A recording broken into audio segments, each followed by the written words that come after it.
don't have that many stuns on the cut side so far, and the stuns that you do have are relatively unreliable. So now, if you're the cut, you kind of have to think, what are we going to do to this Papa Tootie Void Spirit? Because if they're not able to lock him down, we've seen him before, able to get that Yules in a pretty fast fashion, followed up by the Sanjin Kaya, and then it gets even harder for you to fight up against him. But you do have to be careful with D2 Hustlers, just because in that previous game, we also saw the Centaur versus Viper matchup where you have that timing where if Stampede is not up, then everything about your hero is not good versus that Viper. If you do get chained down, if you do get sort of staying in the fight a little bit longer than you should, then you 100% get punished. So to that extent, I hope that the cut sort of double down here, lockdown wise, try to get something to shore up their issues, and then they can really compete this Papa Tootie Void Spirit. Yeah, that is simultaneously a strength and a weakness of their lineup, as you said. That Centaur is so incredibly useful, but you've got to manage those spells correctly. If you don't, then the cut can just sort of walk right through you, and if the Centaur's not there as that frontliner, Papa Tootie's opportunities are going to be significantly limited in terms of what he can put together. As we see the cut in for pick number 4, they'll get themselves the Mars. So, well, I believe that does push the Viper into the middle lane, unless they're looking to sort of mix things up on that front, maybe put the Mars mid instead, but yeah, we don't really see that all that often. When the Viper and the Mars get picked together, most of the time, it's a bit more straightforward. The Viper ends up mid, the Mars takes that pause 3 roll. Yeah, and I can only imagine now if you're D2 Hustlers, you look maybe to ban out more Pingu heroes, because it does feel like all of the other heroes sort of slot into their own players. Probably going to be Red 2 Viper, probably going to be SMD Bristleback, probably the Giant Hoodwinked, and Tingle King ending up on that Mars. I'm glad that both offlaners this time around do end up on those really feel-good heroes where they both feel like they can get something done. We're probably going to see the Yule Scepter first coming out from the Mars, just because we do have it versus that Spirit matchup where you are able to always land that spear out of the Yule Scepter. And that's where you are picking that into Shadow Demon, but you have that arena that is going to be able to hold those heroes in the Stampede down. Shadow Demon, Oracle Centaur, they're not going to be building BKBs. And while you have that sort of guaranteed lockdown versus the Void Spirit, it isn't guaranteed for those first 10-15 minutes. So if Papa Tootie is careful, there really isn't a good way for the cut to kill that hero. So Papa Tootie should be able to get something doing rotation wise. But again, with these spirits, it's sort of the risk that you assume. He's going to need to get those runes. You're going to need to see some rune control. Hopefully, we're going to see the supports on the Hustler side able to make those rotations, because otherwise, we've seen these spirits sort of slow down, not get off to the best start, and then really struggle to have an impact in the game. Final Ooh. pick coming in from the cut. They're going to take the Templar Assassin. So somebody's getting moved here. I would probably assume. Pingu Viper. Yeah. Yeah.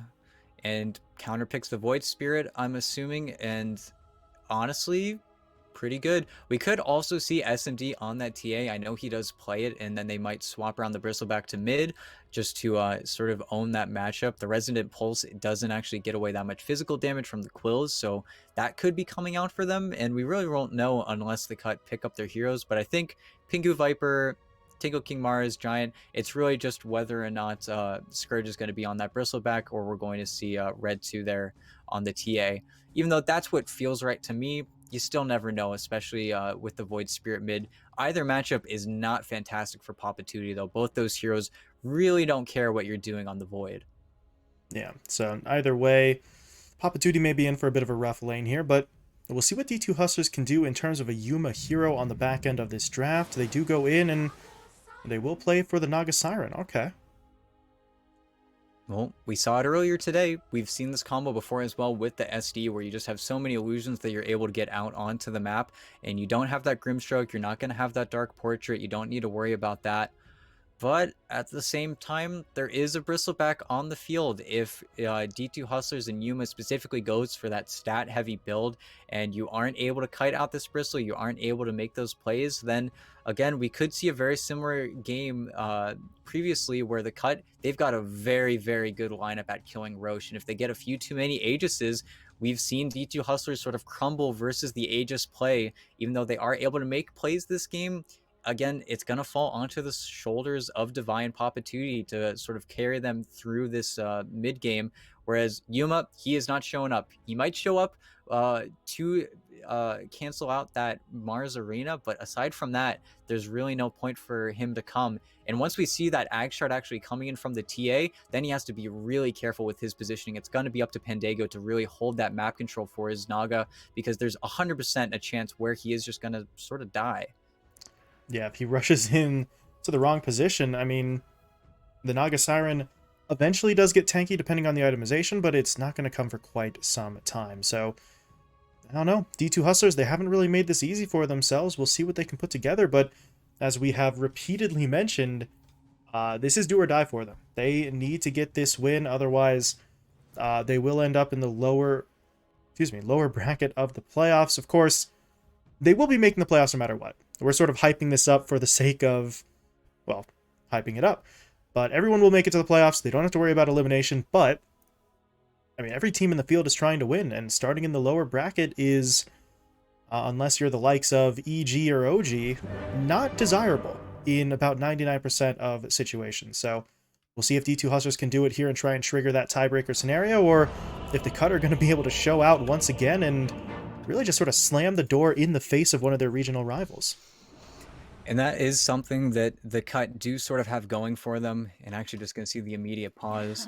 But they are sort of meant to win their lanes. If they lose their lanes, then okay, anything goes. But the Cut, they have this Viper, they have the TA, they have the Bristleback. Really, these lanes should go very, very well for them. They even have the Mars versus the Naga Siren. While isn't the biggest counter pick, it is something that the Mars doesn't really mind. Even though you have those illusions and you do have that Riptide, you are able to just sort of quell them down with the Spear, with the God's Rebuke. It doesn't really matter too much. And of course, once you hit that level 6, we're going to have to see Yuma head to the top side of the map, go farm up as much as he can, and we'll see how efficient he's able to get out of the map up there. But that's when Cut are really going to want to turn up the gas. They're going to want to make these rotations with the Mars, and that's where Yuma does have a difficult decision to make. Do I come to Song, bail out my teammates, trying to get us out of that arena? Because aside from the arena, there really isn't that much lockdown on the Cut side, especially with the Pingu being forced into that 5-position Viper. But if Tingle King's able to have a good game, if he's able to get away with it, then it really is going to feel hard for Hustlers to go into those team fights.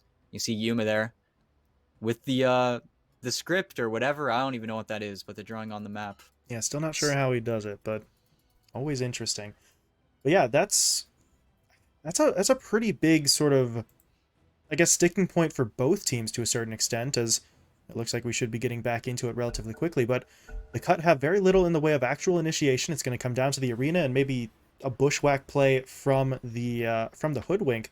But when and if they do initiate, as you said, Yuma's going to have to sort of make that tough choice. Do you want to be there to try and drop the song, bail your teammates out, or maybe in ideal circumstances even try to turn around for a fight, or is it not worth the risk? It's going to come down to exactly how well Divine Llama and Papa Tootie end up playing here early on. If they can just sort of hold the fort themselves, if Yuma does not have to even think about that decision in the first place and can just continue to farm up, then D2 Hustlers will be in absolutely fantastic position. But Ooh, Tingle. oh, Tingle King. See ya. Yep, that's a problem. Disruption comes through. He is absolutely surrounded, and there's no way he gets out of this one. He is going to do his best with the Rebuke, but he will still fall. Papa Tootie getting the kill there with the Resonant Pulse, and that's first blood into the hands of your mid laner as well. Fantastic start for Hustlers. Yeah, and Papa Tui just going to have that bottle ever so fast. And it does feel pretty good because now you are going to be able to make those aggressive trades versus the TA a little bit more, play inside those creep waves, try to get those refractions down, and honestly, big win. Yeah, Giant, they pinged him out. They saw him for a second there. They saw the tree get cut. Oof. A little bit scary. Papa Tootie not quite able to get in onto that, but he's going to cut a couple more trees just to make sure that the Hoodwink isn't sticking around. But looks like everything's going to be clear. Bounties, though, may end up going slightly towards Hustlers. Yeah, they get first blood and 3 of the 4. So that is not a crazy amount of gold with the extra bounty, but it's going to sort of further amplify that strong start off the first blood attempt. Oh. Yeah, no, Papa Tootie, it's one creep away from getting his bottle, so it feels pretty good. At the same time, of course, not the worst case scenario. Tingle King's going to be able to get a pretty sick block off as there's no bounty runes for him to get, so they're just chilling.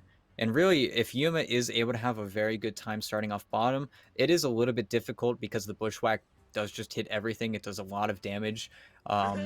If they are able to get a lot out of bottom and then rotate around that 5-10 minute mark, try to take the enemy safe laner's tower, then it is going to feel like there's free reign for this Naga Siren. And that's where we do kind of have to wait. The cut really hit a timing and they hit it hard. But up until that point, again, D2 Hustlers, they have the lineup where if they just don't make that many mistakes, they will be able to get that sort of guaranteed late game. That's where the cut really need to get those Roshans, get those stacks, get those item timings. Once you have that Deso, Dragonlance will really start seeing this TA cooking with gas. But up until that point, it's probably going to be more or less passive from D2 Hustlers. Not saying they can't make plays, but saying they don't want to risk anything.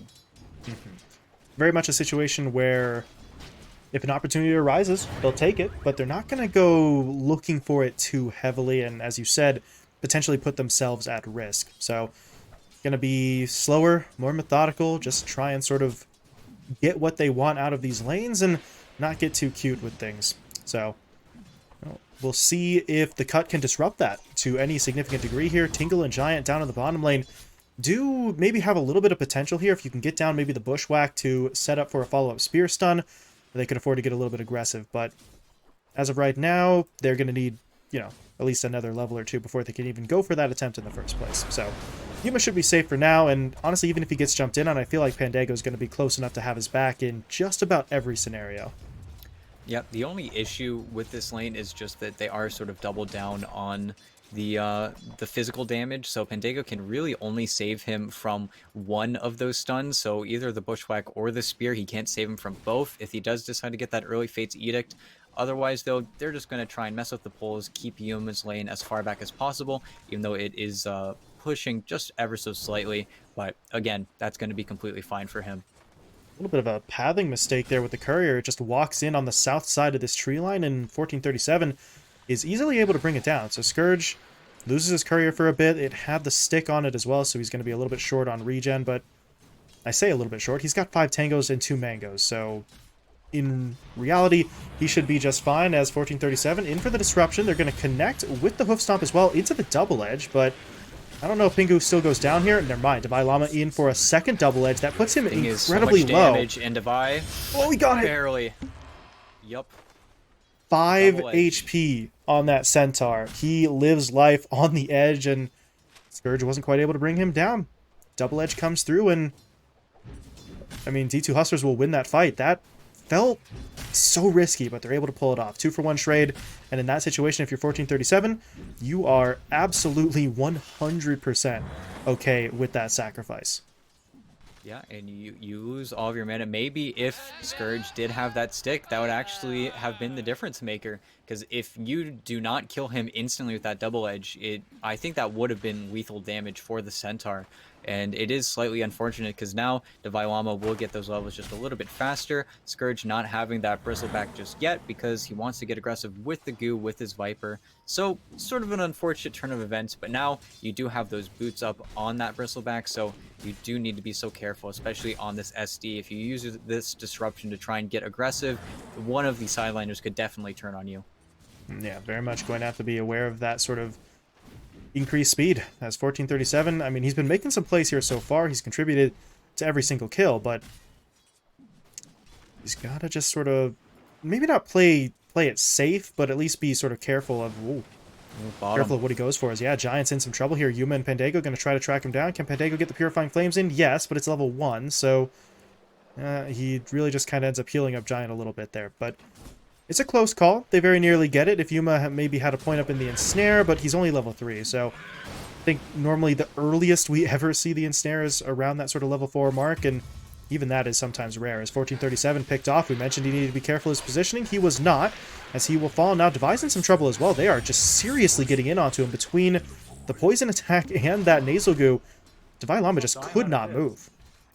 And I'm not sure if they aggressively disrupted. They didn't have the hoof stomp, so the punishment just immediately happened. They tried to go onto Scourge, even though the wave was pushing in, so there were creeps hitting both 1437 and Devi Llama pretty much that entire time. So an uncharacteristic mistake, I think, coming out of both of them, and yeah, they immediately get punished for it.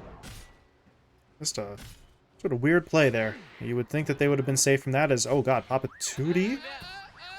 One last hit in from the TA wasn't enough to get him down. He is going to use that final bottle charge to heal up a bit, but this is a very rough situation for him.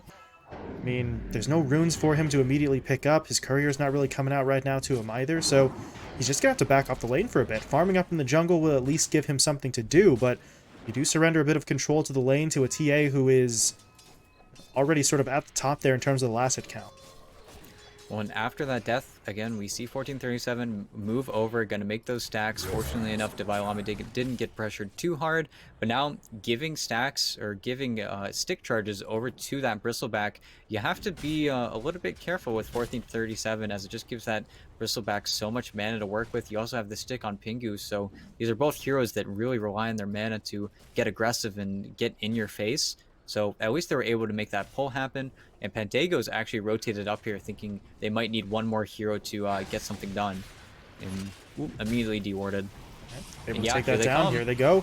In onto Pingu. They're going to be able to hit him up with the disruption. Into that hoof stomp, into the double edge, into the Fortune's End. And Pingu will be taken down. But now Divine Llama, low himself. Scourge is going to be able to run him down there with the Quill Spray. So that is going to turn into a 1-for-1. And I mean, if you're the cut, you get the core hero out of that trade, and that required the rotation in from the Oracle. So that was not going to feel too great if you're D2 Hustlers. It's not a massive difference in terms of gold, but I don't know. That rotation really sort of felt like it needed to be more than that as Red 2. Okay.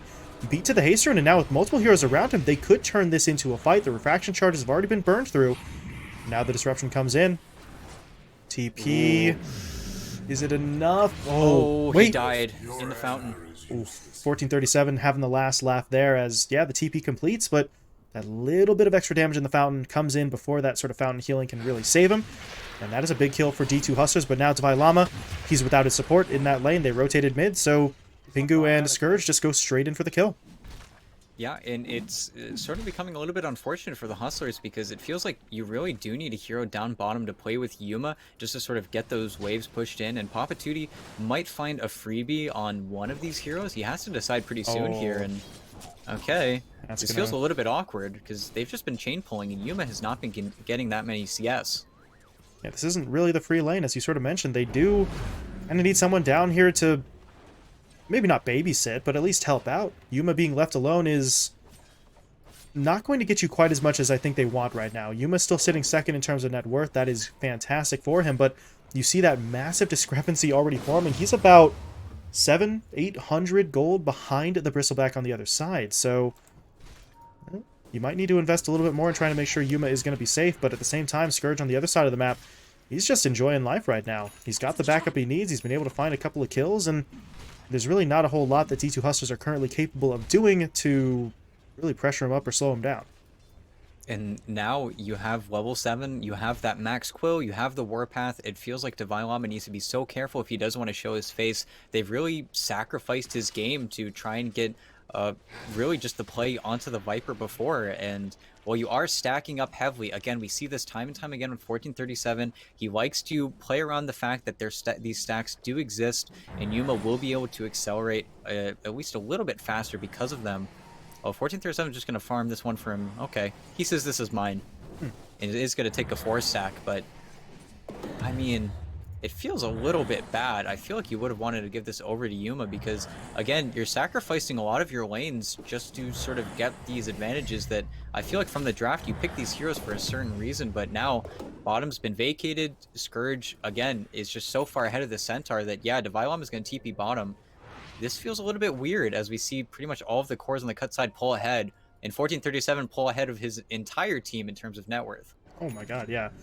But this is, I find this kind of strange, as you said. I mean, 1437 takes that entire stack. It gets him enough money here, I guess, for the point booster, but the item he's got queued up is an Aghanim Scepter. Taking that stack is not going to really secure you much in the way of the Ags outside of just one piece. So it feels a little bit strange as opposed to giving that money over to someone like Yuma and really getting him towards that first major item. I guess if 1437 can get this Ags relatively quickly, he is going to be quite a bit more...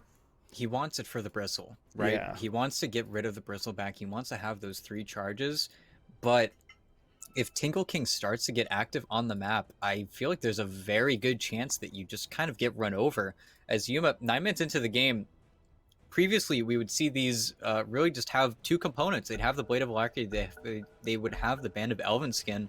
It really feels like this is going to be a much more different game. This definitely does feel like Hustlers are trying something a little bit atypical. Even takes all those last hits from Papa Tootie. He really is prioritizing himself this time around. Well, I mean, we'll have to see. If he is all in on this, then I guess it makes a little bit more sense. I thought that was just him stealing sort of one stack and then that was it. But if they're going to prioritize his farm over everyone else continuously, then the Aghanim Scepter could be the difference maker. But the question is, he'll have the Ags for the Purge, but will his teammates have the damage to really follow it up? You see it right here. Scourge hit up by the Purge, hit up by the Soul Catcher, but Papa Tootie can't really take that fight. He has very much like nothing to work with. He's got boots and a Null Talisman, so that's going to be sort of the maybe double-edged sword here. 1437 can get up that Purge upgrade. Sure, it's going to be pretty fantastic for him, but I don't know how much easier it actually makes kills onto that Bristle for the rest of the squad. Yeah, and we'll have to see, because we really don't know if they can get over that hump. We saw almost similar in that For Zoomers game. You pick these heroes where you do need those big item timings, like the Morphling. Of course, SD, Morphling, very, very different heroes, but that's the way this farm is being prioritized. And I feel like you could have just done that bottom, maybe. Of course, it wouldn't have been nearly as fast, but 1437 could have just stuck him in an open lane, try to get some plays made, whereas I feel like your Void Spirit is really just gonna sort of suffer. We're not seeing that fast timing coming out on that Yule Scepter, which really would be effective versus the Bristleback, as the Aether Remnant does force you to face him. And we'll have to see if they decide to defend this top tower with the Stampede, but this is an all-hands-on-deck situation. This tower might just be dead.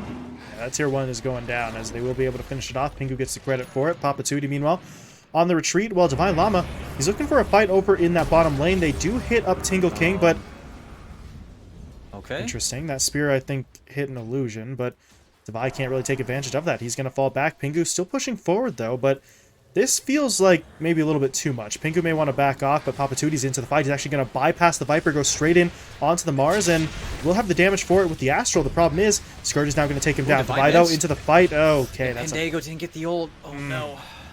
Scourge picks up the double, and yeah, that Hoof Stomp just didn't really connect. They take Pingu out at least, but now they got to deal with the Bristle, and here comes Red 2 in as well. Okay, maybe not. No Blink, no Deso, so he's just looking for damage on the tower, while Scourge will just sort of make sure this lane is clear. Pandago has to run, and 1437 is really not going to be in a position to do much here either. So they clear out while the TA is able to hit up the tower, and they should be able to finish it off. Glyph, it'll delay this, but it can't actually prevent it. And again, you see the Naga pinging out that top tower. They should have taken this a long time ago. They have center, they have sort of the 2-2 build going, so you don't have that max level retaliate. You don't even have your Vanguard yet, but Divine Llama, man, his game is bad. He is not having a good one. He's really been sacked, and it feels like you've been sacked for the Shadow Demon. And while you do have two components, you are making a pretty fast pace towards that Aghanim Scepter. Man, it feels like your cores are not having a good time. Yeah, they're just not really enjoying the game much right now, as Papa Tootie is actually going to get sort of pushed out of the middle lane. And the cut, they're going to go after a tier 1 here. Their creep wave is not super healthy, but with the heroes to tank up the shots, yeah, they've got it anyway. Well, okay, maybe not yet. Top, Stampede, they're going in for the kill. Can they get Pingu? This is looking pretty good for them so far, but the Viper, honestly, even if he dies, I don't think that matters. Yeah. In mid. They're pushing in mid. They get in onto 1437. He'll save himself for now with the disruption, but it's really not going to be enough. He's still dead. Oh, God, they got Pandago as well. Okay. Didn't think they were going to be able to lock that one down. They got the sharpshooter on him, so he was just a little bit too slow, and you don't even get that top tower really yet, and this is your ancient stack that isn't the biggest, albeit, but I mean, your centaur can't show up. He has a Vanguard. He's got nothing towards his Blink Dagger. And I'm just watching these cores continue to accelerate on the cut side. And this was another tier 1 that you just gave up for free. You have been trying to make these passes. You've been trying to make the plays, but your Void Spirit's not nearly high enough level for you to really finish off a lot of these heroes. And I don't know. This is starting to become a very, very strange game.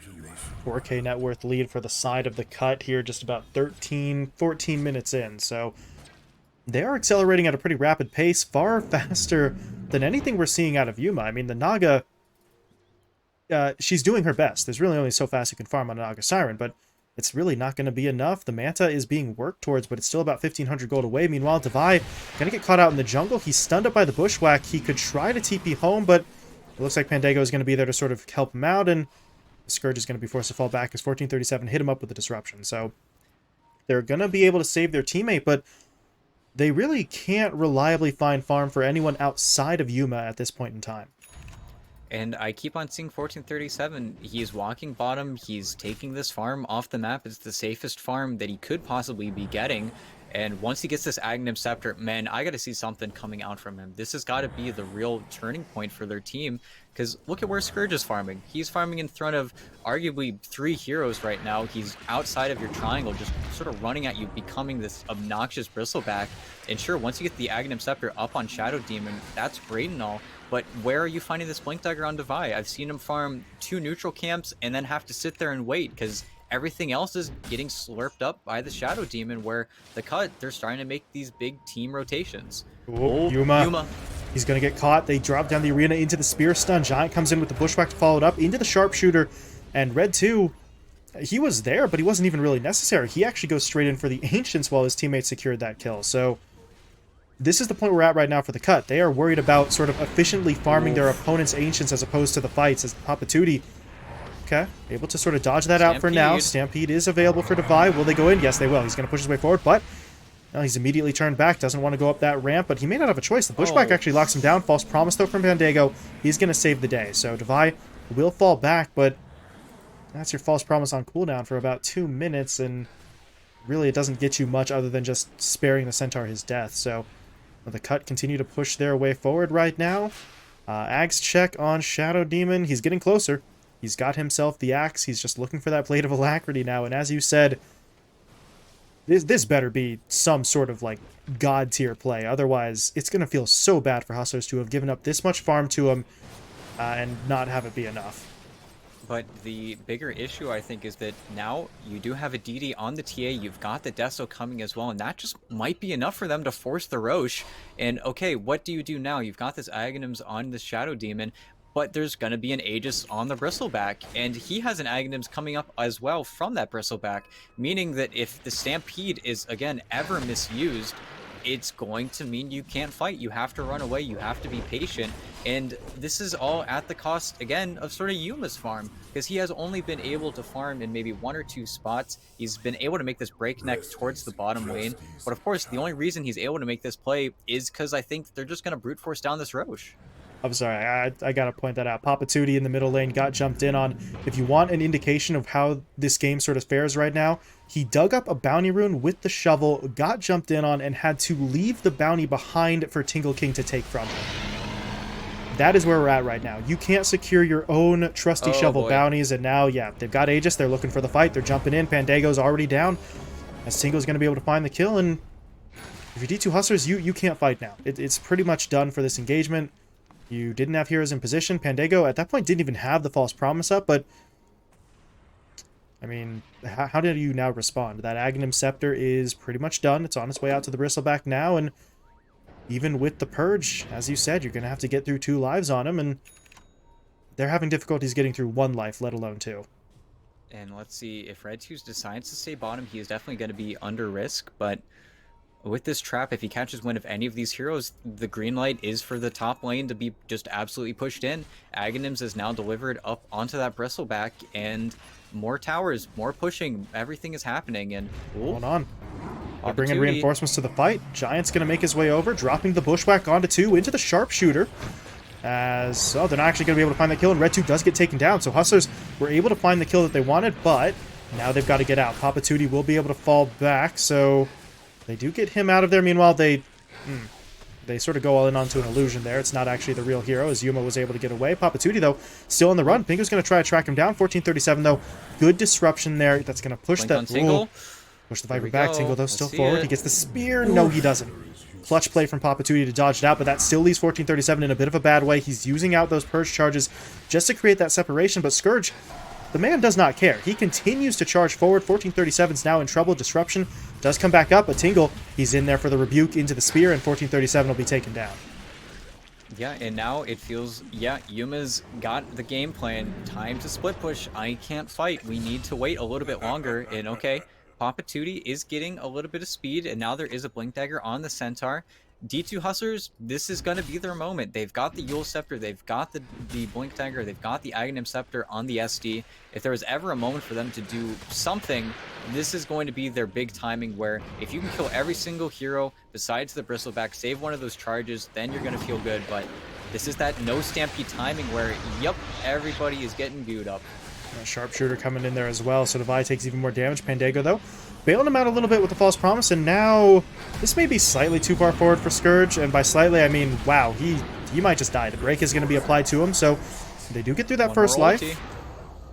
Where are the charges? He's got one up, so Scourge, no BKB to save him. He's in some serious trouble here, but there's Tingle in with the arena, into the Spear Stun, locking down Yuma. Stampede, though, was used by Devi Lama trying to get back into the fight, but this is not going well for them. There's so many heroes on low HP. Devi is going to go down, and that's going to force out the song. Yuma has to pop it defensively, as Hustlers will simply try to regroup in their base, but okay, they have proven that they can get through the Bristleback once, so in theory, 1437's play on the Aghanim Scepter here is going to be useful, but I feel like to a certain extent Scourge is only in that position because he has the Aegis in the first place. If he's only working with one life next time, I don't think you're really going to be able to catch him that far forward. Well, and they know, no glyph. We see the teams really try to get those punishments whenever they know that the glyph is unavailable. And again, there is SD. Whoa, Papa Tootie. That's too far. He's got 20 Dissimilate. charges and Dissimilate, so he is going to be able to fall back, but it's a pretty big risk to take there. He was supremely confident that he was going to be able to fall back in time. And they will wait for this next arena before they really make another play. At the same time, I think D2 Hustlers, yeah, you just smoke up. If you can get onto that backline, if you can even start onto Scourge again, make him face you, have all the Nagalutions hitting him, that's the play that they need to make. If they find anyone, this would be huge. See what they can do here, pushing their way They're forward. picking out different targets. Oh man, don't split up. Scourge, You gotta just try Giant. and stay in. Oh, he missed. They're still onto Pingu though, so they're at least gonna be able to get the Viper. No, they're not. They're split up again. And here comes Tingle into the fight, dropping down the arena, into the Rebuke. Spear stun still being held. He will throw it out now. That stuns up Devi, and Devi's dead. But we do see a buyback coming through from Pandago. He's going to try and rejoin this engagement, but at this point, this one's already too broken up. 1437 will be taken down. Scourge picks up the double, and anyone still alive on D2 Hustlers needs to just get back to the base as quickly as they can. And again, we haven't really felt this SD work out. To be honest, they just don't have enough damage. And if Devi just makes his initiation a little bit cleaner, they have the vision, they placed up the ward, he jumped the gun just a little bit, and they play into the arena. They really thought that those heroes were much more split. And this is the timing. There's no glyph, there's nothing to defend your tower, and this might just be your first set of racks. Yuma's not even here. He's sort of given up the fact of they can't defend this. They have to wait now. Yeah, they have to wait, but while they wait, that's a full lane of racks taken at the 22-minute mark. So, the cut, to be honest, I mean, they're playing fantastically, and that sort of begs the question, where has this level of play been all tournament long? They're really turning it on here. Don't know if it's maybe just the extra motivation of trying to keep D2 Hustlers out of that upper bracket, but this is fantastic. This is exactly the way that they had been hoping to play so far, and everything's sort of coming up for them. Papa Tootie, that may have been a bit too far forward, but he does have the Yules in the Astro, so he should be able to fall back. Tingle, yeah, misses with the Spear. Dissimilate gets him out of trouble. So Papa Tootie will survive, but that's a bit of a close call as he pushed in. Yeah, and that's the only issue with his build. If you aren't able to get that Yule Scepter, you don't have that guaranteed disable pretty much ever on Papa Tootie, but he is having to Astral Step in to get all of the damage he can onto these heroes, and they're still not dying. You don't even have the most defensive items. You've got a Solar Crest up on the Viper, you only have a Cloak on the Bristleback. It feels like D2 Hustlers are just struggling to really get those clean initiations and get all that burst damage out. And, oh, Papa Tootie, ooh, nice double stun. Good stomp, but follow-up it really isn't there. That was more of a defensive measure, get Papa Tootie out before he gets caught, so Hustlers will be able to sort of pull back once again, but Scourge at this point, I mean, he really doesn't care. The only thing that's limiting him in any way is his own mana pool. There's not enough of a threat to really slow him down. And meanwhile, Red 2 setting up for the push, looking for the tier 2 tower down bot. So they're going to be able to sort of burn their way through that. And now this could be another high ground attempt for the cut. They don't really have the Aegis to fall back on, but based on the relative strength of their lineup compared to their opponents, they could try for it anyway, just to see if D2 Hustlers are willing to sort of contest them. and they're trying to catch D2 Hustlers in a mistake. If they can find a hero that's getting a little bit too greedy, if they can force Devilama to use that Stampede, if they can force out that False Promises, I don't think he's level 12. Yeah, no. It's still that 2-minute cooldown where that is a massive opening for them. Something they could be doing a little bit better is maybe looking for Yuma, trying to get him in the base, but he's actually just going to TP back on his own volition, not going to greed out at all, spawns up all the illusions, going to cut all of your waves. So to that extent, the cut really are just waiting for that next Aegis to break the high ground, but they killed Roche 17 minutes in. It is going to be respawning really, really quickly here. And then you've got even bigger items. You've got those tier 3, tier 4 items. You've got the AC coming out on Scourge McDuck. You've got probably the BKB or the Blink Dagger coming out on this TA. Oh, both the Blink Dagger and the BKB on the TA now. And oh my goodness, Red 2 is so farmed. He's got so much gold right now. 15,000 net worth at that 24-minute mark. And I mean, the thing about this is he's got an insane amount of net worth. The Bristle's only about 1,000 gold behind. So we're 25 minutes in. You have 2 cores out farming a Naga Siren. That is not the way that this was supposed to go if you're D2 Hustlers, but I mean, what can you really do here? They're just sort of holding on the high ground, waiting to see if the cut are willing to challenge them, but the cut aren't going in until they have that Aegis, and Roshan is about 2 minutes away still. So they're just going to sit back, keep the lanes pushed in, farm up as best as they can, and once they've got Aegis, Cheese, a Shard, then they'll just sort of look for that final play. So if you're D2 Hustlers, they're going to try and do something. The TA. Didn't BKB. They're in, no nice BKB punish. Activation. Yep, they should have this. Oh, no. Red 2 pops the BKB after he's already jumped in on that. That's a bit of a waste. That's your 9-second charge. It wasn't going to get you out of there at that point. Fortunately, Roche not going to respawn for another minute 15. Unlucky for the Hustlers in that regard. You didn't have buyback on that TA, so you wouldn't have been able to defend, even though D2 Hustlers do not have the best lineup at killing it.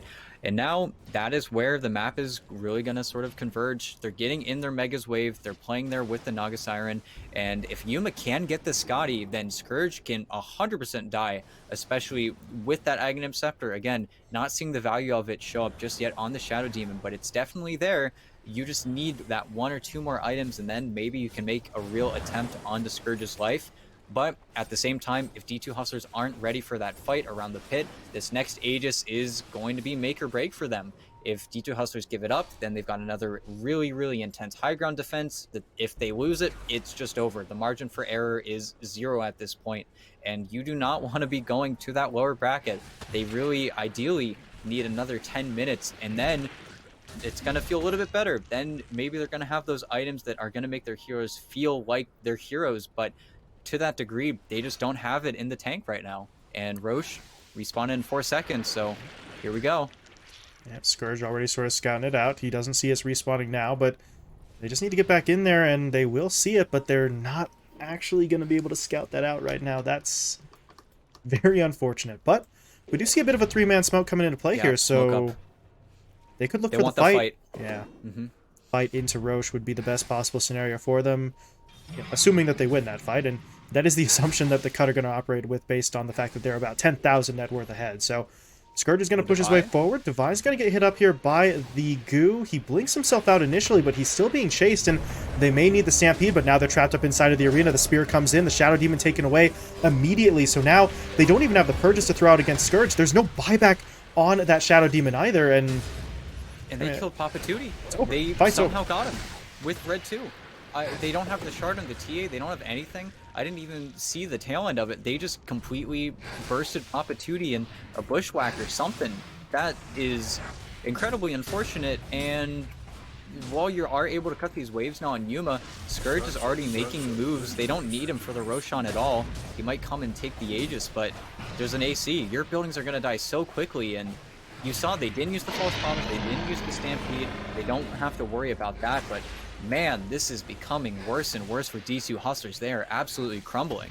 Yeah, the hole just keeps on getting dug deeper and deeper for them, and now the TA's got the shard, so you have the silence coming out from those traps. It just makes life so incredibly difficult, and if you're D2 Hustlers, I mean, now you need to stand tall. You got to hold your high ground, and they're going to have to do so with somewhat limited buybacks. The Oracle's is back up in about 35, but 1437 doesn't have his, so he's got to sit in the back, He's got to try and get these purges out as best as he can, but he cannot afford to be on the board where he gets picked off. Otherwise, they just don't have the means of really dealing with the bristle.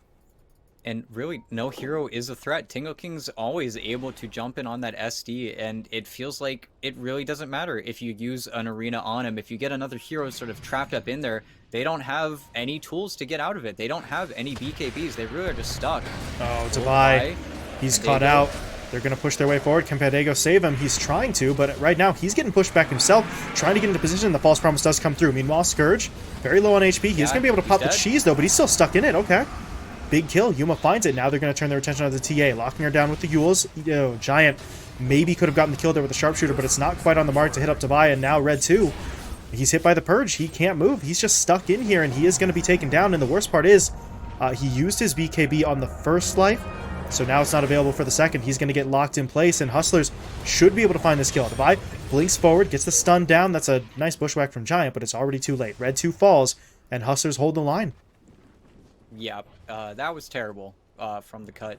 That really, the big mistake was not having the Aegis on the Bristleback. I don't know why he didn't take it on Scourge. You have that 9 streak. You have, to still contend with the Shadow Demon Ags. You didn't even get any building damage there or force the Glyph. Your push was a complete failure. That was really terrible. And now, Scotty finished on Yuma. 2.3k gold in his pocket. This is the sort of troublesome nature of the D2 Hustlers lineup, where if you do hold those sort of paramount pushes, then now you still have to play this game versus this Naga Siren. The Cut are definitely not out of the woods. They still have to polish up their execution. That was terrible. That could definitely be a turning point in this game. Yeah, is that the sort of pivot point here for D2 Hustlers? Yuma's going to start to build up pretty rapidly now, and if that's how they sort of miss their window, it is going to be so frustrating for the Cut, but there's still hope for them. Or not hope, but still sort of an advantage for them. If they can regroup and take the next fight, obviously, they'll be sort of right back in business, but now you have to sort of wonder about the decision-making process for the Cut to a certain extent. As you said, that was a terrible fight for them and one that they pushed into. That was not a fight that was forced upon them. They tried to get onto the high ground, and they are obviously regretting that choice now, but the fact that they sort of made that decision to push in initially is maybe indicative of a little bit of overconfidence, a little bit of maybe underestimating their opponents, and you can't really afford to do that too many more times, otherwise D2 Hustlers are pretty rapidly going to get themselves back into this game. And really, the Cut, they do have a very strong item timing coming up. They will have double BKBs on both the Mars and the Bristleback. Then they can just march forward, don't need to worry about getting disrupted. They can immediately get onto 1437 and Pandego. And Defy Llama still does not have a game. He's trying to get a BKB of himself. If he ends up in that arena, you're still sort of SOL on that Centaur Warrunner. But Eagle Song, fully built up on Yuma. The biggest mistake Yuma can make right now is getting caught without buyback. I think he is maybe a few hundred gold short, or maybe he has it now. But that's really the only thing he can do wrong here. Yeah, he's going to be 500 out, and he's actually just buying out. He does not think that they can kill him, and that's where maybe there is going to be a little ace in the hole. But 12k gold lead turned into a 7k gold lead, and the Aegis out of your hands, the Cut really can't get that much more aggressive. So really, after these item timings, that is going to be it. And I think they just hit it. Yeah, double BKB. Red 2 doesn't have his butterfly yet, but he's going to have it in 1 or 2 more creep camps. So they're trying to find someone out of the base, getting greedy on the D2 Hustler side. And D2 Hustlers very wisely now just backing it up. Get back into the base. I'm not sure if they saw that smoke or if they just sort of generally suspect it, but they're not going to allow themselves to get caught out. This is where the discipline really has to kick in for them. They cannot afford to play greedily. They do still have a shot getting back into this game if they can take advantage and maybe force their opponents into a position where the Cut get impatient. That's part of what happened in that bottom lane. They thought, we have the Aegis, let's go in now, let's just get this done and claim a second lane, and it backfired on them pretty horribly. So if you're D2 Hustlers, no guarantees your opponents make that same mental mistake, but you don't really have too many alternatives right now other than just trying to stall this one out and wait for as long as you can. So they're going to stay in the base for now. Yuma's the only one really pressing out at the moment, and he's got the song to save himself if he does get jumped in on. So they're going to be very sort of cautious, very defensive, very methodical about their style of play right now, as that butterfly does get completed up on Yuma. Yeah, and while we are waiting for a few items, I can't imagine that the cut want to wait for that third Roche, but Rest at this easy, point, child. they kind of have to. They lost their big timing, and now they should choke out D2 Hustlers, keep all of the lanes in. Yuma will be able to really hard focus one, probably farm up the entire side of that corner, and that's where we see Yuma playing right now. And getting the spider legs, it's actually so annoying for them to actually ever deal with it. And we see the traps, we see the minefield looking for these illusions, looking for this hero trying to get out, but really, unless they hit the tier 3 tower, there's no reason for Yuma to come back, and they're too afraid. The cut, they don't want to lose, even though really all the pressure is on Hustlers, but it feels like they're starting to take it. And Pendago, he has a blink now, so he's going to be that much harder for them to really get on. And uh, even though Giant hasn't died yet, I don't feel like we've had the same hoodwink as we did in that previous game. It already feels like something is very different in the cut this time around. Yeah, Giant has still played well. 2-0-7, incredible stat line, 35 minutes in, 0 deaths on any support is quite the feat. But part of the reason why he hasn't died that much is because we haven't seen Giant quite as active as he was in that first game. So and we'll see if he Whoa. can sort of change it up now. They're pushing in. The Bushwhack, though, won't connect. Tingle tried to blink in, but not going to be able to connect. He does throw the spear out, though, to deal with those illusions, while his teammates are going to start to fall back. But as they fall back, here comes D2 Hustlers, inching their way forward bit by bit. And I think they realize we could be getting down to Roche timings. So they want to sort of not push out too far, but at least be in a position where they could try to contest Roche if it is coming up quickly. So they want that west side jungle control, and Tingle and the rest of the cut really aren't in a position to immediately deny them that position. As, oh god, Papatuti. That seems a little bit risky, and the Bushwhack is going to pull him back, but he should get out. That upgraded Dissimulate really gives him much more room to operate in terms of movement. And now we're going to need to see Red 2 specifically sort of go towards that MKB, because now you have the butterfly fully completed on the Naga. Again, doesn't have buyback. If he goes down, that's going to be terrible. Pendago is wild with his positioning, but isn't getting punished for it. And we see D2 Hustlers venture out, just sitting on the high ground, feeling that confidence sort of being regained here, as it was a dire game before, and now it feels like they're continuing to get further and further out of their base. Scourge pops a BKB. Good play. Divine Llama not able to get down with that stun, but now Yuma's in onto the hoodwink. They're going to be able to take down Giant right away, but Ooh. Tingle, he doesn't actually hit onto Yuma with the spear, though, so the Naga is still up and running. The song is available, so really they could try to reset this fight as they will commit the Stampede, but that's more of a defensive play. No, it's not. Devi wants back in, connecting with the hoof stomp onto 2, but where's the rest of the team? The rest of them kind of on the low ground as Tingle Ooh. pushing forward, getting the spear onto the Oracle, but that's when the song comes through. Devi, though, still gets sniped out by that sharpshooter, but he is immediately going to commit the buyback and rejoin his teammates.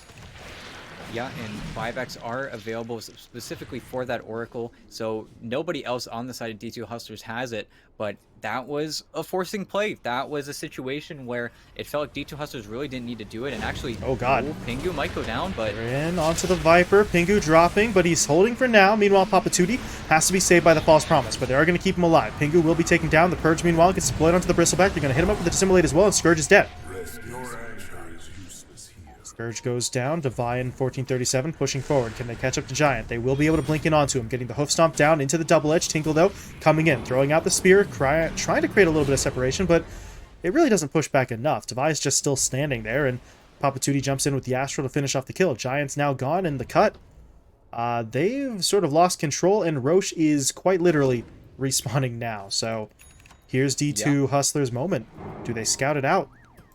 Yeah, yep. Devi's gonna walk in, and while there is a trap there, yeah, this is starting to feel absolutely terrible. Yuma's got a nice pretty slot there as well with the Windlace, and now tier 4 is gonna respawn as well, so will they try for this at all? Really only Tingle King can afford to do that really wild play, and they've got to know. Where's Pendago with the Sentry? They should know that there is going to be a trap in there. Yeah, they see it now, they're going to get it down. They could probably calculate when this Roche is dying at a pretty consistent rate. And actually, Papatuti jumping in onto Tingle King. Okay, this is going to force out the BKB, but there's going to be that Purge in once again. Tingle turning around, though, dropping down the spear. What is going on with this fight? Yuma, okay, he stays in the pit. We'll be able to finish it off. He gets pretty much everything. Aegis Cheese and Refresher Shard all into his hands, but the cut were able to get everyone away, so I suppose they won't lose out on too much, but That felt a little bit weird. It kind of seemed like D2 Hustlers were going to push in for the fight, and then they just sort of back off, but Yuma could have just taken that by himself, and the rest of the lineup could have kept pushing forward to try and secure those kills. And Red 2, I mean, come on, dude. You short blink. He was on the ledge here trying to blink into the pit from the high ground, and he misclicked with his cursor. He literally just misplayed and had to sort of shamefully BKB TP out. And now that these T4s are up, we're continuing and continuing to see D2 Hustlers get more and more time and more space. And Yuma's been in this exact position time and time again. Now he's got an Aegis, he's got a Minotaur Horn, he's got level 20, and the cut, you Tingle, you've got to find an initiation. You've got to not miss your spear. You've got to get onto this backline. Giant, you've got to be able to hit these bushwhacks. There's not been any chain disable killing anyone, and they keep on trying to get onto Pandago, trying to get onto 1437, but most of that now has resulted in Scourge just suiciding because he gets broken up, he doesn't have his BKB, and he gets punished. He bought a Blink Dagger to try and fix that problem, but man, oh man, the misplays from the cut have really sort of punished them and gotten them into this game where now, even though they want to put this pressure, they want to keep it up, they want to keep running at your high ground, they don't have a really good way to do it anymore unless we want to wait for a fourth Roche here. But again, we're going to be 45 minutes into this game versus a Naga Siren. I don't think the heroes on the cut are really going to get that much more useful. Yeah, this is the thing that's sort of really going to just bite them a little bit. You don't have a lineup that really scales much further than this. It feels kind of rough to say that, but to a certain extent it is true. They're not quite at the height of their power, but they're pretty close, and just drawing out the match isn't going to do them much good inherently compared to their opponents. But you see Hustlers, they recognize, I mean, we have the advantage.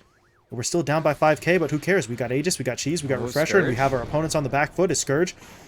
Gonna pop the horn, so holding on to the BKB for now, as he is going to be able to regroup with his teammates, but that is a very low-cost play for D2 Hustlers. It puts the horn on cooldown for about 30 seconds, and now they are continuing to look forward. They scan out there, so they know they've got someone. It's going to be Pingu, so of all the heroes to go down there for the cut, that's probably the one that they could have afforded to lose, but he's still dead for 60 with no buyback. So he's going to have to wait out the full minute here at this point if he wants back into the fight, and D2 Hustlers at this stage, they can keep going. That was not really that big of a deal for them. They found the kill, and they're just going to keep on marching forward. Yeah, and it's been a very patient D2 Hustlers. Red 2, yeah, is just going to completely back out. They have these traps, even though Pandago, with the gem, they have really started getting this control. And I feel like I have not said, oh, Pandago's dead, oh, they're jumping on Pandago in probably 25 minutes. Really, all of the aggression from the cut has sort of been misplaced, and they haven't been able to get really much of anything. And now with this Aegis, I think we're going to start to see D2 Hustlers start to transform the map in their favor. They've got Yuma with his Minotaur Horn, so he can really be very non-committal. If they ever do go for that initiation, he's just going to be able to BKB off. And while this top racks is sort of an aching pain for them, you just send your Centaur back. You still have the Stampede if the fight actually breaks out, and the cut are scared. They are terrified. They're about to lose their 1k gold lead, and really, it just feels like their opportunity was thrown a very, very long time ago. And now, really, the game just feels so awkward going forward. Like, they can't just GG out. They can't just give up, especially with all the tier 2s they still have. But at the same time, this is really just D2 Hustlers' ball field at this point. Yeah, they have taken away any semblance of momentum from the cut, and we can sort of see that from the fact that the cut, they haven't pursued anything. They're not going after any objectives. They can't push into the base. Roshan obviously got taken away from them a few moments ago, and they're not even able to really find any sort of solo picks in this scenario where D2 Hustlers are sort of hanging out alone because no one on their side is alone.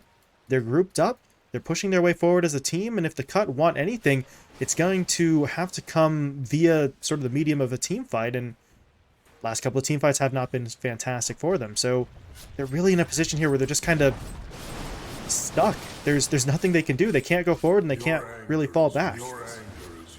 And we're going to continue to see them struggle. I really don't know what the game plan is. I don't think they have a game plan. I think that's part of the issue. And now, immediately as that Aegis expires, you saw in the heart, pretty even, if you ask me, as now you have this SD Naga that has never really gotten to do this on the cut side of the map, but they're making the smoke play again. This is their what feels like their third smoke in a row where they're trying to find these heroes. And I think if you're D2 Hustlers, you make the call. This is pretty obvious. And oh, They they have to found the win real this. one. They get Yuma. They will hit him up, but where's the follow-up? No one else is in. Red 2 actually is going to go for Pandago on the backline, but the Ghost Scepter will keep him alive. 1437 comes in with Disruption as well. Tingle King, meanwhile, taken down, but Sharpshooter will come through. So Pandago does die. He'll buy back immediately, though. So too will Tingle. So they're bringing reinforcements into the fight. Yuma, though, he's just not taking any damage. With that heart, he is incredibly tanky. Red 2 is actually the one who'll be taken down, and now this is just falling apart. False Promise will be used. They're going to save up Divide. The song comes in now as well, and those BKBs have worn off. So the Cut are in some serious trouble. Giant taken out. Scourge will fall. Tingle is... I mean, no, he's dead as well. I mean, he gets off the spear, but once this invis wears off, never mind. He's able to blink himself away, so he is at least going to get out. But the Cut lose so much there. They are burning through what little buybacks that they have remaining. And Hustlers... they're just going to keep going. They push in. Tinkle's going to get rooted up. Can they bring him down? Not just yet. As Scourge will push forward. Pingu's in. Giant's making his way back into the fight as well, but they can't deal with Yuma. This Naga Siren is absolutely massive. There's so much HP, and I don't think that they can do this. I think this might just be it. D2 Hustlers may have very well closed this one out. Yeah, there's no buyback on the TA. He's 120 gold short. Should have known better. Papa Tootie is under fire, but it really doesn't matter at this point. Yep, you lost. I don't think the Cut can actually win anymore. They might not be able to kill Scourge McDuck really that easily. They really just need that Aether Remnant, and then maybe they can get aggressive onto him again. And of course, this isn't Megas. To that point, I honestly wouldn't mind to see D2 Hustlers just hit the tier 4s, but yeah, there's not much to say because the Cut sort of threw away their chance bottom 20 minutes ago, and now we're just kind of stuck in this awful game. Oh, Scourge gonna get hit up by that initial stun into the Purge, and he's just gonna try to TP out. Okay. Able to get back to the fountain. Tingle, though. Yeah, I don't think he's making it here. He tries for that play again with the cloak, but it's not going to be enough. Divide will bring him down. Red 2, though, will respawn, so at this point, the Cut, they're not giving up. They're going to keep on pushing forward. Divide's dropping low, but Pandago saves him up with that false promise, and they're just getting pushed further and further back towards their own fountain, and at this point, they still can't deal with Yuma. This Naga Siren is absolutely huge. She's going to be able to pop the song, and well, Hustlers will actually... No, they won't fall back. Yuma was trying to TP out. He will cancel it as Hustlers realize we can probably still just get these racks. There's really no reason to back off right now. Yeah, if Yuma TP'd out, man, they really don't need to be afraid. It feels like now, even though he was taking a lot of damage there, he did have 5 cool stacks up. That's just because Pandago is sort of out of mana. We'll probably see them back off now as they do run out of objectives to take. But man, oh man, this game has really divulged into being quite bad. Yuma has 10k gold. He's going to get that Aghanim Scepter now. Probably just get the Ag Synth immediately after. He's got buyback and then some. There's no buys now on the side of the Cut. And even if they smoke out, even if they kill 2 or 3 heroes on the D2 Hustlers side, that doesn't fix their big issue, which is just Yuma is absolutely unkillable with Pandago behind him. If they kill Pandago again, okay, maybe I can see a situation where this Naga Siren does die, but only if his face hits his keyboard and uses the mirror image and the Mantis style without thinking. Otherwise, really, Yuma is under no threat. There's nothing that can sort of kill him at this point, aside from 5 heroes beating up on him and having no teammates. This Naga Siren has just hit that 45-minute point where now it's just critical mass. There's not much that they can do on the side of the Cut. Even split push doesn't really matter at this point. You're trying to get an Abyssal Blade up on the Bristleback. I'm looking at other items down the pipeline, but there really isn't a good solution. You do have buyback on that TA. Maybe Red 2 is able to sort of tank a few of these spells, trying to do really anything. But at the same time, D2 Hustlers could also do that same strat where they just try to tank as many of your spells with long cooldowns, maybe Suicide to take that arena, take the Viper Strike, take the Sharpshooter, immediately buy back. And they're going to be patient on Hustlers. They're just looking to wait for that Roshan. Wouldn't be surprised if Pandago took the Aegis, to be honest, at this point, as he really is that critical playmaking hero. But honestly, it feels like D2 Hustlers are just going to walk towards a victory. And the Cut starting to feel desperation setting in here. We see the 4-man smoke come out of them. So they know if they just sort of sit back and let this happen, then they're going to be in some serious trouble. So they'll push forward for the fight. 1437 is going to drop low. Can they bring him down? Yes, they can. So they take the Shadow Demon out. Scourge is going to have a bit of an easier time now without the Purge to lock him in place, but they're not actually going to be able to find any additional targets there. But Shadow Demon's still dead for about 90 seconds. His buyback is still on cooldown for about 3 or 4. So, I mean, it's a nice play for the cut, but they're going to need more than this. One pickoff onto the Shadow Demon, even with buyback on cooldown, is not enough, but Roshan's going to be back up in about 20 seconds, so maybe they could make a play for the pit, try and control that up, and see if they can get the Aegis into their hands. Yeah, and they are trying to chase around these heroes just a little bit. There isn't a TP actually on Divine Llama. If Scourge kills his courier, okay, Divine Llama is stuck bottom. They click on him, they're gonna know that fact as well. So I wonder what this Centaur is really gonna do here. He has been cutting the creep wave, and again, Yuma has also been cutting the creep waves. You've got a very lonely melee creep walking in here. And Roshan did respawn. It is the refresher. It is the Ags synth. So we'll have to see. I can only assume that D2 Hustlers would maybe think about sending an illusion here, getting a little bit of an idea, but nope. Wow, it's already too late. That Yeah. was fast. Scourge will take the Aegis. Red 2 will grab himself the Ags upgrade. Gets the cheese into his hands as well, while Pingu is, at least for now, going to hold on to that shard. I don't really think he's going to be the one keeping it long term, but yeah, there we go. Passes off to Tingle King almost immediately. So they've got Aegis, they've got cheese, they've got a refresher shard, and refresher, excuse me. Yeah, refresher shard. Got it right the first time. But is it enough, really, at this point? Can they fully reclaim control? They're going to need to win another fight, but still not entirely sure if that's a possibility for them. And I guess if we are really going to get to that 60-minute mark, the only thing I dislike about D2 Hustlers is I feel like when we see them get into these situations, they really just lie in their own bed. They really aren't interested in making their own plays. I liked whenever before they were still 11k behind and they felt confident enough to get this ward up on their own high ground, get that Ob Sentry, and try to get a little bit of control back because they felt like they were turning the game at that point. But now Yuma's sitting on his own side of the map, getting the illusions out. I think he's being a little bit too scared, and I understand you don't want to throw, but I also feel like now you're giving a little bit too much respect to the cut. They're going to farm on 5 heroes, and does the matchup loop? Will there be a situation where 5 heroes with complete farm control of the map are able to kill this Naga? Definitely. So why do you give them the space? I don't really know, because once buybacks are up, the match will sort of even out again for both sides. Whereas the cut, they no longer have that aggressive play where maybe you try to kill Pandago or 1437 where they don't have buyback for another minute, but that minute is going to be up pretty soon here. And as well as the cuts buybacks, they're all going to have buys pretty soon as well. So this game is, we're back to this sort of weirdness.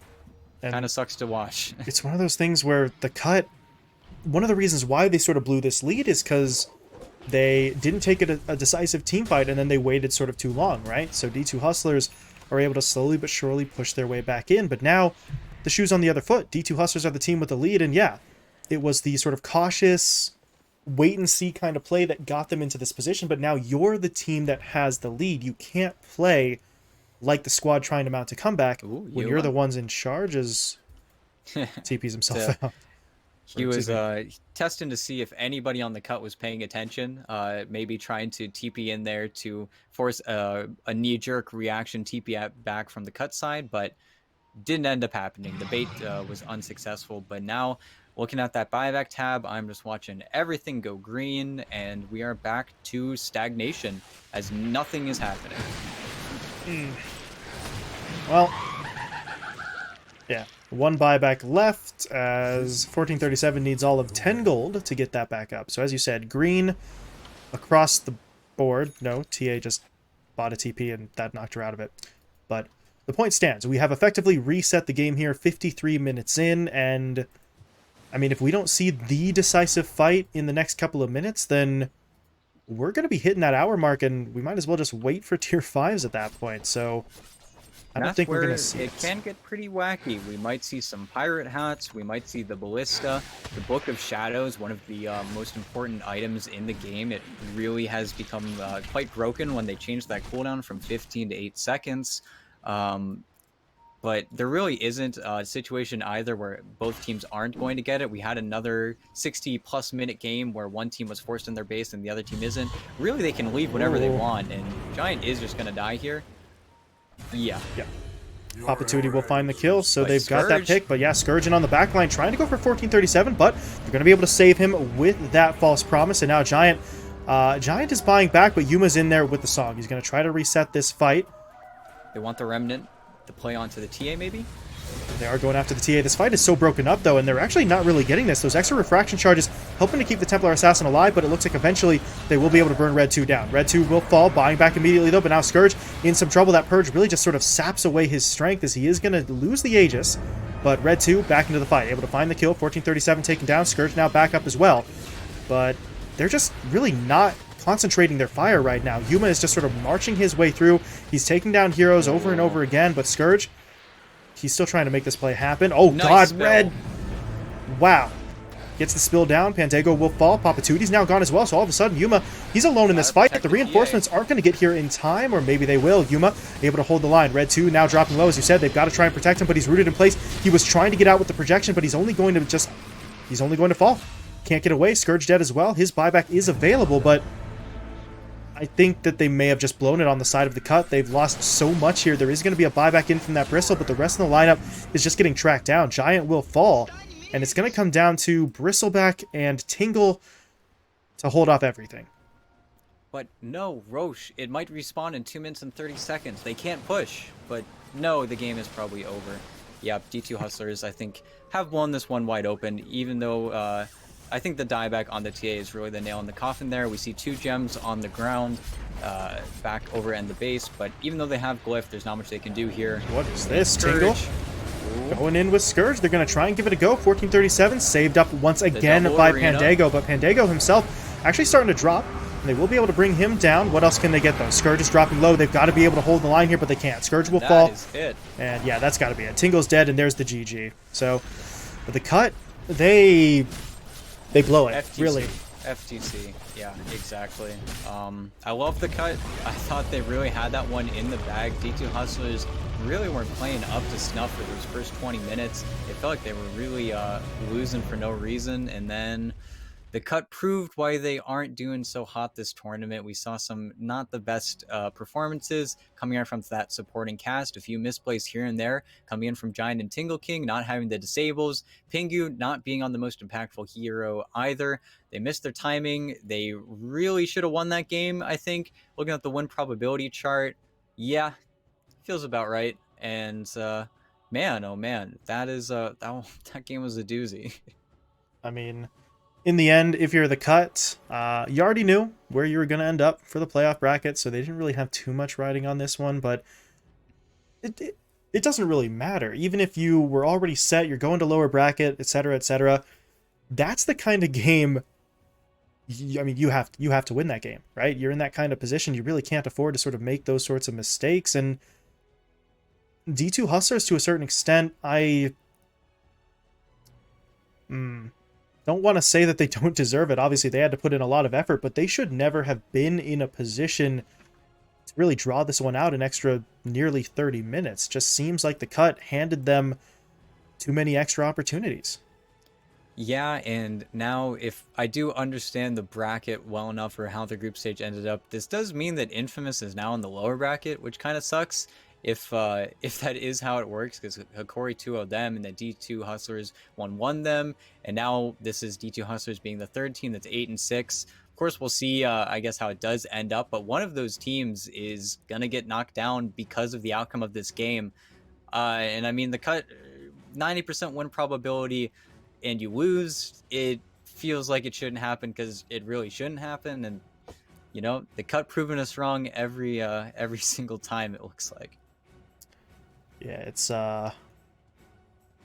it's never boring watching the cut play, for whatever that's worth. Unfortunately, though, they won't be locking down the win here. So at least they got a win in game one. That's going to maybe build a little bit of momentum for them, and we are going to see the cut one last time. They've got one series left to play, as it is going to be the final best of two of the group stage. The cut will be facing off against Simply 2 Based in a series that, technically speaking, I believe doesn't really have any bearing on the standings. Both squads are going to the lower division, or lower bracket, excuse me, and I don't think they're going to get to choose their opponents. I think that's for the top seed. in the lower bracket. So this one may technically not matter, but they're going to be playing for pride, and the fact that they both don't really have too much further to move in the standings could mean that we see some sort of wild plays from them in that final draft. We're talking about a 2-base squad that picked a Techies earlier on in this event. So very much interested to see if they sort of bust out maybe some pocket strats, some experimental stuff that they're just looking to get a little bit of sort of official time with. So we'll see how that one plays out. The cut versus 2-base will be coming up next. We are going to be taking a short break, though, in between series, but when we return, we'll be bringing you the start of that Game 1 draft.